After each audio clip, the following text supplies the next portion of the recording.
Салют! В этом видео немного поговорим о выборе героев, да, как к этому подходить, на что стоит обращать внимание, да, и насколько арена, к примеру, показательна для того, чтобы брать того или иного героя.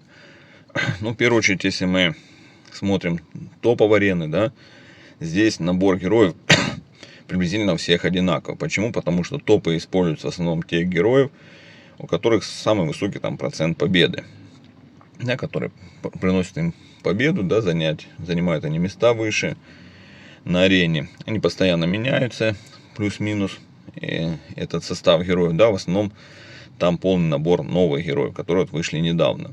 А обычным игрокам это не под силу, да, потому что собрать героя не так просто нового, а выходить они стали очень часто, да, то есть и поэтому обладать каким-то новым героем становится все труднее и труднее. Вот, угнаться за ними невозможно. Тогда как топы меняют их как перчатки, да, то есть поэтому простому игроку можно потихоньку собирать замену героев, выбрать какого-то героя, да, который ему нравится, собрать его и заменить на самого прокачанного, который у вас есть. Ну а дальше что? Дальше играть им, если игра довольно-таки быстро меняется в последнее время, да. Если раньше там мы год играли этим самым лордом стихий, потом чуть ли не 2 года там играли кровавым магом, да, потому что они там были непобедимы, то потом стало все меняться, да, у нас был русалка, потом у нас вернулся варвар, Горго рулили, Горго, да, одно время тоже всех сносила, потом варвар, да, и все у нас так меняется, да, сейчас даже мы застали время, когда в какой-то веке заиграл некромант, да, некромантом пытались играть с самого начала игры, все придумали, он вроде бы и создан для победы, высокая маг-защита, и призывает он демонов, но не удавалось. Сейчас же был период, когда вот некроманты были у всех, но тоже чуть отходят. Вот. Поэтому угнаться, конечно, не получится. В чем показательность арены, да, то есть если мы смотрим здесь топовых игроков всех, плюс-минус, у нас сборка героев одинакова, да, там за редким вот исключением. Вот, поэтому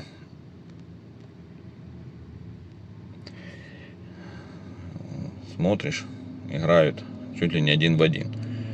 То есть, если посмотреть героев, сборку героев у игроков, которые находятся вот чуть-чуть повыше, да, там вот 2000 места, я специально не проходил, да, здесь можно встретить чуть-чуть других героев.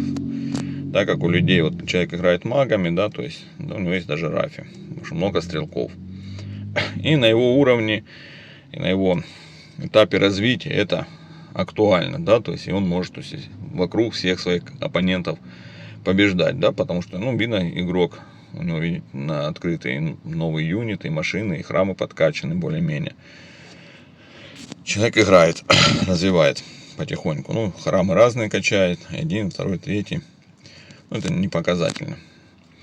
Вот, просто я говорю, что если смотреть здесь, тут у нас у кого что есть, тот тема играет, да, то есть такие вот наборы, и панда, и маг обычный. Вот, обычных магов много. И рафи попадается. Это говорит о чем? О том, что, ну, герои востребованы. И какой герой будет там через месяц-два, да, у нас там постоянно выпускают каких-то новых юнитов, постоянно герои обновляются, составы талантов, сборки талантов, сокровища, которые влияют на то, что на, так сказать, лидирующие позиции ходит то один, то второй герой. Если ваши герои сейчас как бы немного проседают, да, как бы по разным причинам, выход там каких-то сетов сокровищ, новых там храмов, то подобных вещей, ну, пройдет 3-4 месяца, и все может кардинально измениться, да. Есть смысл просто, возможно, собрать какую-то замену, или же просто подождать, когда тот или иной герой отыграет и уйдет в тень. Вот, поэтому это так всегда было, да, то есть не было такого, что вот какой-то герой с самого начала игры до конца рулит, да, у нас было время панды, потом время варвара и так далее. Поэтому, но арена, она все равно довольно-таки показательна в том плане, что мы можем увидеть тех героев, которые скажем так, больше востребованы, да, топовыми игроками. Не просто потому, что они там не умеют играть и не разбираются, а это просто потому, что на данном этапе, да, игры эти герои обладают более лучшими, так сказать, возможностями. Вот, и шансом на победу.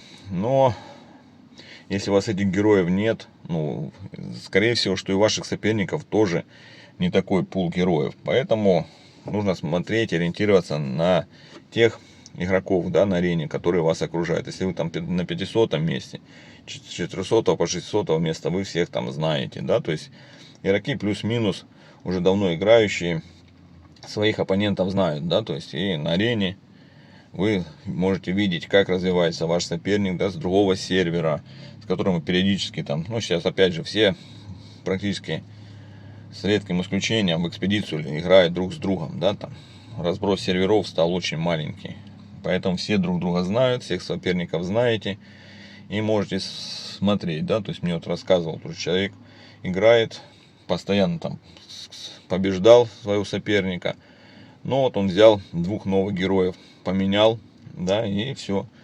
И уже его не могут победить теперь. Все поменялось, да, так тоже происходит. Но как бы расстраиваться по этому поводу не стоит, потому что многие вот игроки у нас даже в топовых местах смотришь, играют там вот и завоеватели есть, и даже друид есть. То есть человек просто играет и ему нравится, да, поэтому как бы нужно смотреть в первую очередь то, что вы хотите от игры.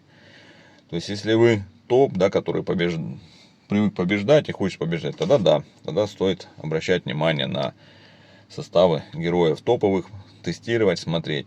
А если вы играете для себя и у вас там свой такой круг соперников, то нужно акцентировать внимание именно на ваших конкретных соперников и подбирать героев против них.